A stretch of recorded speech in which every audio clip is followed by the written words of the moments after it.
Mariana, quero começar falando contigo em relação aí da Evergrande, né, e também das fragilidades do modelo de crescimento imobiliário chinês. Esse é um tema que a gente tem abordado aqui recentemente, aceleração do setor. A gente sabe que começou aí após a crise, né, de 2008, teve uma expansão do crédito, políticas também do governo para diminuir o déficit habitacional, mas em 2017 a China acabou a passar a adotar ali uma postura de ajuste para o setor, retirando os estímulos ao crescimento acelerado e sem fundamentos. Como que você está avaliando esse processo de ajuste para o setor imobiliário chinês e quais são os drivers aí que você vê para o setor num curto prazo e expectativas aí para os próximos anos? Esse é o principal racional aí de mudança, né, do que está acontecendo ali com o setor imobiliário na China, né? Porque esse foi um setor que ele começa a crescer ali em 2008, como você mencionou, com bastante expansão de crédito. Só que é um setor que, se você olha fundamento, né, você olha quanto da população chinesa já tem casa própria, isso já está perto de 90%. Quando você começa a olhar a idade ali da população chinesa, você está tendo um envelhecimento da população, então você também não tem uma expectativa de crescimento populacional. Então, quando você olha para essa parte de fundamento, você não tem um fundamento para crescimento de demanda mais que justifique que precise continuar construindo da forma que estava sendo construído.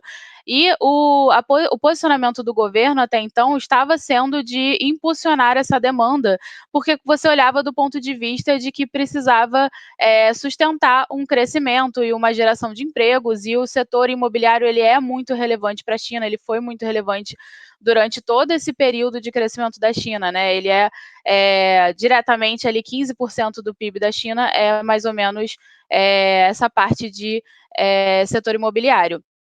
E aí, quando você chega em 2017, que os preços estão estourando muito, porque você tem demandas artificiais criadas por esses programas governamentais, a China começa a mudar um pouco a postura, né? Eles começam primeiro a tentar criar campanhas ali para desalavancar as empresas, porque quando você tira o crédito das empresas, elas não têm mais como crescer tanto assim sem fundamento, e eles já tinham parado com esses programas que criavam demanda artificial.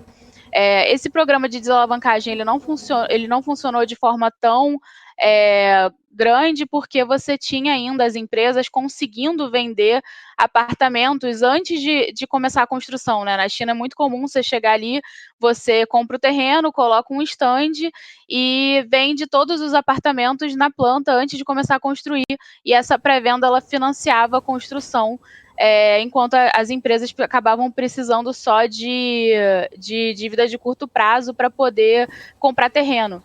E por ter conseguido se financiar dessa forma, com pré-venda, as empresas elas continuavam crescendo de maneira acelerada, o que gerava ainda mais inflação no preço de apartamento, né? Nas principais cidades da China, comprar um apartamento é muito caro.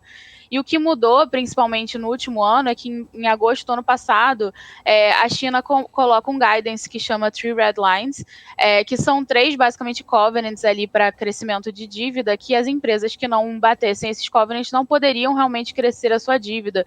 Então, cada um, né, se você não bate os 3, você não pode crescer nada de dívida, se você não bate um deles, você pode crescer só 5%, ou 10%, ou 15%, e assim seria. O máximo que você poderia crescer sua dívida é 15%.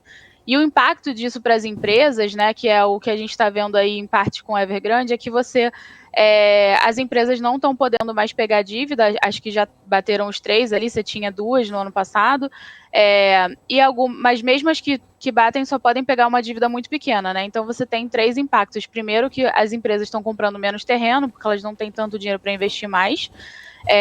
O segundo, que elas começam a acelerar muito a venda de apartamento, tendo que dar desconto para vender rápido, para gerar caixa para pagar as dívidas delas. E o terceiro, que você está aumentando o risco de crédito do setor, porque quando as empresas não conseguem pegar crédito, elas não têm como pagar as dívidas do ano anterior, então você coloca aí, a gente pode até argumentar que você está pela primeira vez colocando um risco de crédito no setor, né? Porque é um setor que se apoiava em demanda especulativa, né? Uma demanda especulativa que só existe quando você tem uma certeza que o preço vai continuar aumentando, o preço do apartamento. Ele não faz sentido quando esse preço não continua aumentando, que é o que está acontecendo hoje, né? Pela primeira vez a gente está vendo venda com preço diminuindo.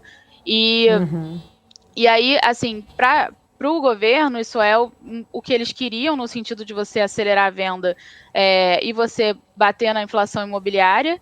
E no médio prazo você também está segurando um pouco o setor, porque você não está tendo compra de terreno, então você não vai acelerar tanto o setor ali no médio prazo. E para o longo prazo você acaba segurando o setor também, né? Porque quando você coloca o risco de crédito no setor, as empresas não podem mais crescer desenfreadamente.